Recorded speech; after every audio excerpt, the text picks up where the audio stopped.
Қазақ халқының ұлттық асханасы өте бай. Бабаларымыз тұтынған азық-түліктер мен дәмі тіл үйрейтін тағамдардың дені дәрумендер мен ақуыздарға толы, жоғары калориялы, құнарлы болып келеді. Сонымен қатар тез қорытылатын асқазанға күш түсірмейтін жеңіл тамақ түрлерін де пайдалана білді. Зерттеушілердің айтуынша, халқымыздың ұлттық тағамдарының арғы тегі қазақ даласының ең ежелгі тұрғындары сақтар заманынан басталған. Археологиялық қазба жұмыстары барысында да сол заманғы адамдардың ет тағамдарынан бөлек ірімшік, сүзбе, құрт сияқты сүт өнімдерін, өзен көл сағасын мекен еткен көшпенділердің балық түрлерін пайдаланғанын дәлелденіп отыр. Сонымен қатар ата-бабаларымыз 4 түлік малдың етін дұрыс дайындай білген. Солардың бірі әсіп. Бұл қазақ халқының ұлттық мәзірлерінің бірі. Тағамның бұл түрі күнде дастарханға қойыла бермейді. Тіпті ауылдарда да сирек жасалатын болды. Бүгінгі заманда көпшілік оның орнына дайын шұжықты сатып алып уақыт үнемдейді. Алайда өзіңіз жасаған әсіп соясы басым. Сол шұжықтан әлде қайда дәмді әрі құнарлы болып шығады.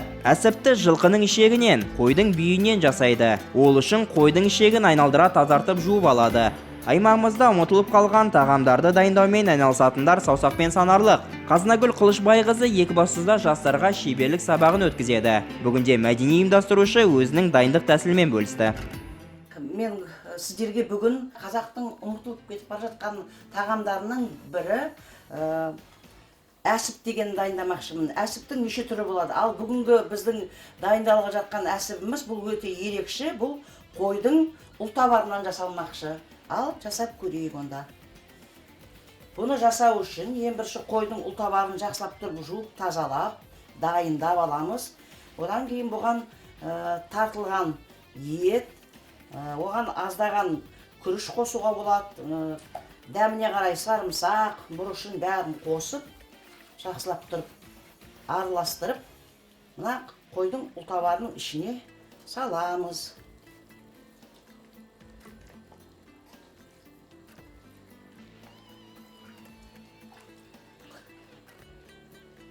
Жаңада айтып кеткенде, негізі қазақтың ұмытылған тағамдар қазіргі кезде, бұрынғы кезде өте көп жасаған ғой, енді қазір бұлар ұмытылып бара жатыр, сондықтан да бұл тағамдарды қазір жастар жасап жүрсін, ұмытпасын, атадан балаға мұра дейді ғой, бұл біздің жаңағы нағыз құндылығымыз. Сондықтан да осыны әркез жастар жасап жүрсін деген ниетпенен мен әрдайым осылай жасап көрсетіп жүремін, шеберлік сабақтарын өткіземін, үйде үнемі жасайын. Атамұра мәдениет орталығында өтетін мерекелерде, қалалық деңгейдегі мерекелерде, облыстық деңгейдегі мерекелерде мен осылай өстіп жасап жүремін осы тағамдарды. Енді мінекей ұлтабардың ішіне біз салдық. Екі жағын бүйтіп байлаймыз. Мына өзі суға салынып піскен кездері бұл жаңағы ішіндегі салған күрішіміз бен етіміз піскеннен кейін бұл өзінің көлеміне келіп жақсылап бұны сосын үйрек тәрізді қылып жасауға болады. Қазір бұл пісіп шыққаннан кейін мен сіздерге бұны көрсетемін.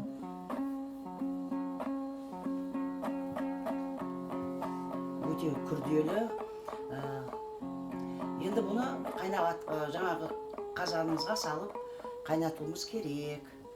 Ал енді біз жақсылап тұрып мінекей ішіне салып, екі жағын майлап қойдық жіппенен. Олай болатын болса, біз ыдысымызға салайық қайнатуға.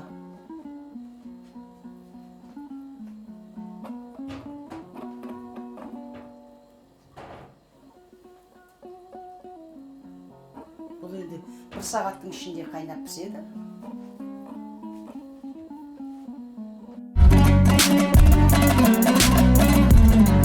Мінекей мен сіздерге арнап қазақтың ұлттық ұмытылып бара жатқан тағамдарының бірі тағы да әсіпті жасадым.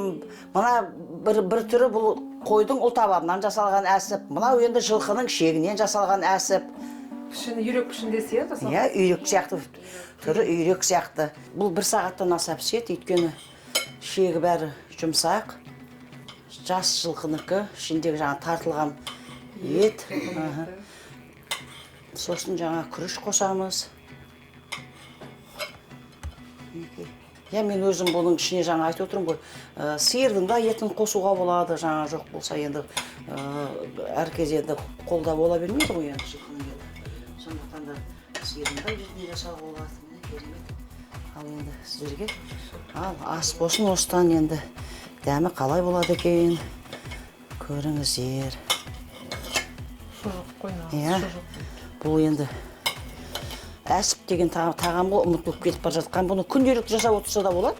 Мысалы, тартылған етпенен, ондай шетпенен жасап, сол шұжықтан айырмашылығы сол. Тарихқа сүйенсек, көшпенділер етті негізінен қазанда пісірген. Кейбір зерттеушілер бабаларымызды етті қыштан жасалған ыдыстарда дайындау әдістерін жақсы білгенін айтады.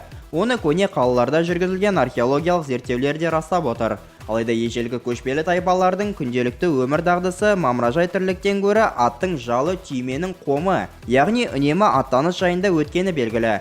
Сол себептен де болар алғашқы тағам мәдениетінде тез дайындалатын, әрі ұзақ сақталатын азық-түліктердің орны бөлек болды. Шоқан Уәлихановтың 18 ғасырдың батырлары туралы тарихи аңыздар атты еңбегінде жорық жағдайы үшін арнайы әзірленген ас туралы мынадай жолдар келтіреді. Ресейден қашқан торғауыттардың ізіне түскен қазақ қалы дамыл жасап, жорық қазандарында сүрленген жылқы етін пісіріп, су құйылған торсықтарға құрт жібіткен. Бір сөзбен айтқанда, осылайша күндік асын талғажау етіп күш жинайды. Ас тірліктің тірегі, ол аса зор еңбекпен келеді. Сондықтан ас, дастархан, дәм дегендерді қазақ халқы өз басынан жоғары бағалайды. Асқа шақырады дегенде хан болса да аттан түсіп, қараның ортасына келіп, қараша үйден дәм татады. Бүгінде Қазынагүл апайымыздың қара шаңырағында жиналған қонақтар құр қол келмей, қоржын алып келіпті.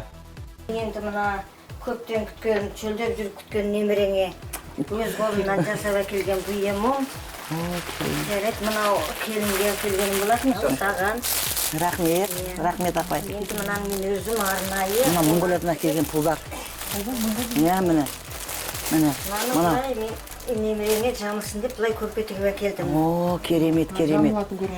Бұрынғыдар айтады ғой, өңкөй жорға мінген, өңкөй торғын киген деп, сол торғын торқа деген осы мынау. Мына Монғолиядан алып келген мата, Мынау бұрынғы кездің мынау торғындары.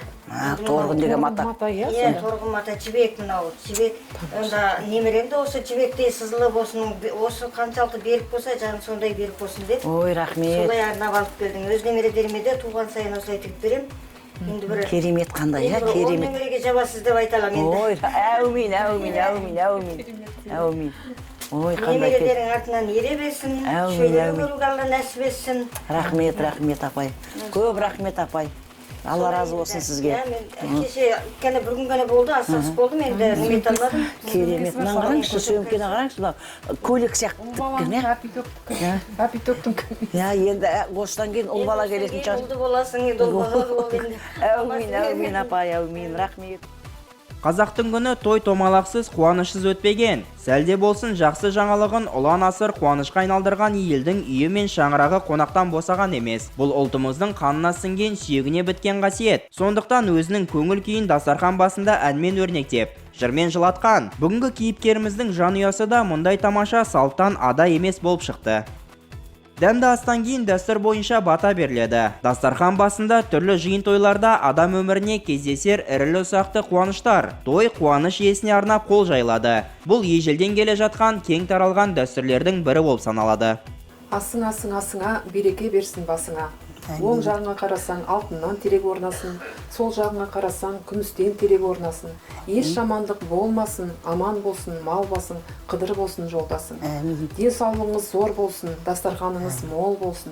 Қайда жүрсеңіз де алдыңызда жарқыраған жол болсын. Ұлыс оң болсын, ақ мол болсын. Әумин. Айтқаныңыз келсін, әумин.